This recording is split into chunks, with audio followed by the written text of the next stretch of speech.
Pa, pa, pa, pa, pa, pa, pam. Bun, v-am găsit la un nou episod informativ, desigur. N-am mai postat de atâta timp pentru că a venit școala și n-am avut chef. Nu sunt mort, n-am murit, dar o să mor peste vreo 6.000 de ani. Glumesc.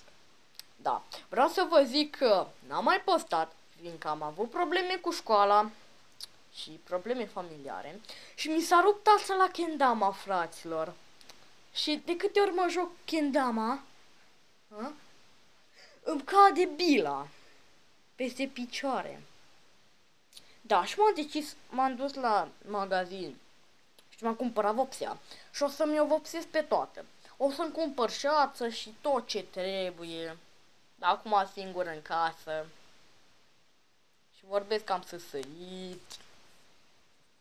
Știu asta. Da. În orice caz, n-am murit. Încă sunt pe YouTube. Mă mai uit pe YouTube.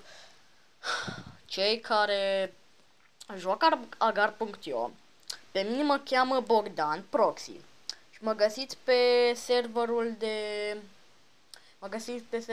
european.